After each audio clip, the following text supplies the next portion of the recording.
Hello everyone. Standard 12th में account में last हमने हमारा जो सम नंबर 12 था वो हमने कंप्लीट किया था। सम नंबर 13 जो है वो आपको करना है। आज हम सम नंबर 14 जो है वो हम यहाँ पे करेंगे। So let's get start. Sum number 14 में हमें दिया हुआ है कि Raj machine limited issues 12 lakh equity shares for 10 rupees each on which amount was payable as under 3 rupees as on application, 4 rupees shares on allotment, 3 rupees per share on first and final call. Company received application for 14,70,000 shares for public.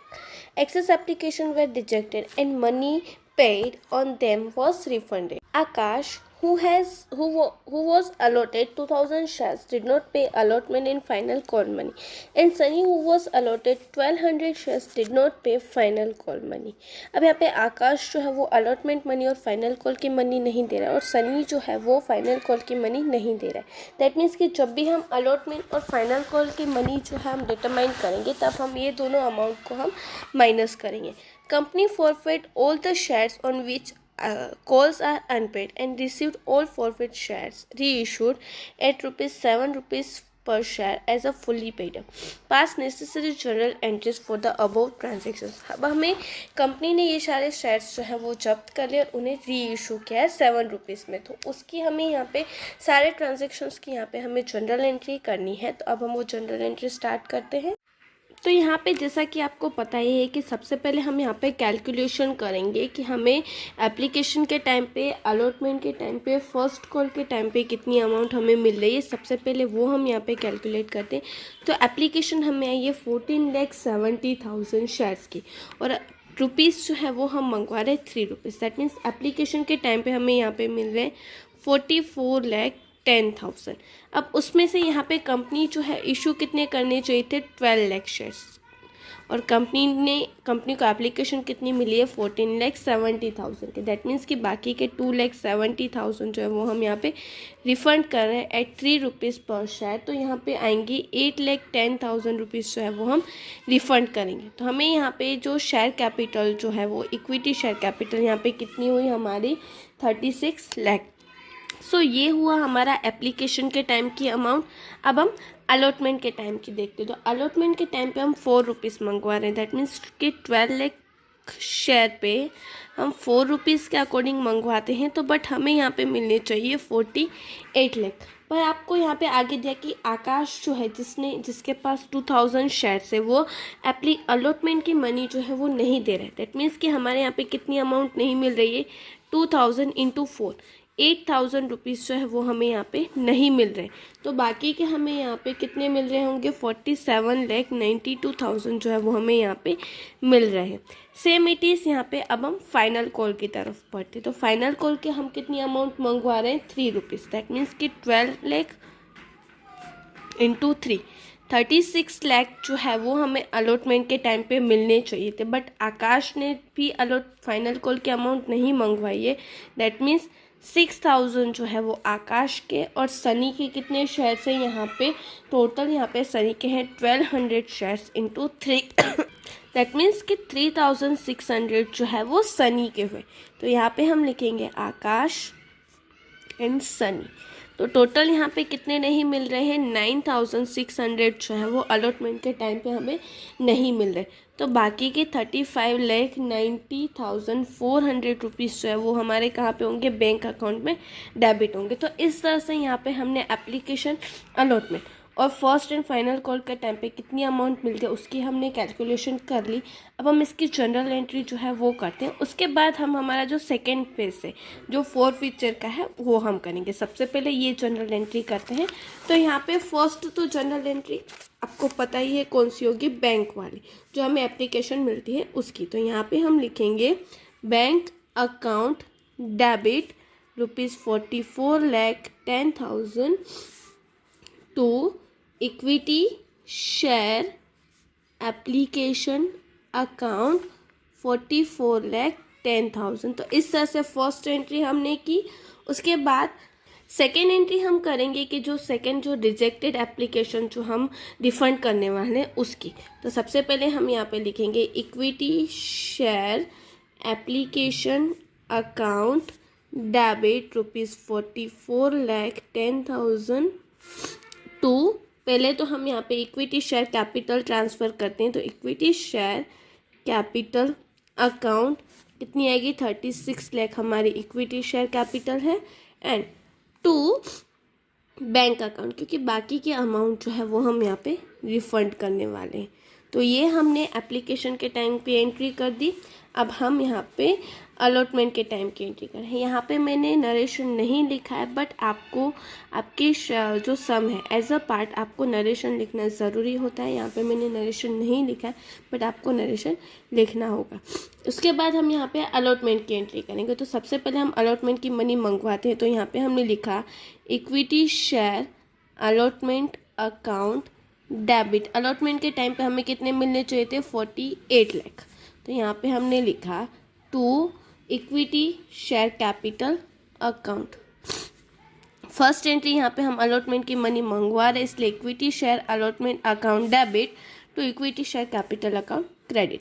अब हमने देखा कि हमें यहाँ पे जो है वो 8,000 रुपीज़ नहीं मिल रहे, बाकी के हमें मिल रहे हैं। तो वो हम लिखेंगे बैंक अकाउंट डेबिट, कितने मिल रहे हैं, 47,92,000। फिर जो हमें अमाउंट नहीं मिल रहा है उसे हम लिखेंगे calls in arrears account debit ₹8,000 to equity share allotment account credit 48 lakh. यहाँ पे हमने इस तरह से एंट्री की कि जो हमें अमाउंट मिल गई है उसे हम बैंक अकाउंट में डेबिट कर देंगे, मतलब कि बैंक अकाउंट में हम करेंगे, और बाकी जो नहीं मिले उसे हम कॉल्स इन एरास लिखेंगे, और जो है वो इक्विटी शेयर अलॉटमेंट की तरफ। उसके बाद यहाँ पे नेक्स्ट एंट्री जो है वो हमारी आती है equity share first and final call की।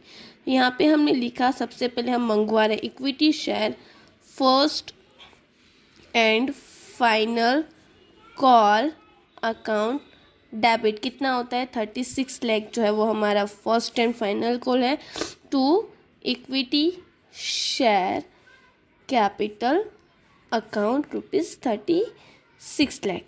उसके बाद यहाँ पे आप देख सकते हो कि जैसा कि हमने देखा था कि आकाश और सनी वो दोनों अमाउंट नहीं दे रहे, तो वो दोनों का अमाउंट हम क्या करेंगे, कॉल्स इन एरास में। तो बाकी के अमाउंट हमें यहाँ पे मिल रही है, तो हम इस तरह से लिखेंगे बैंक अकाउंट डेबिट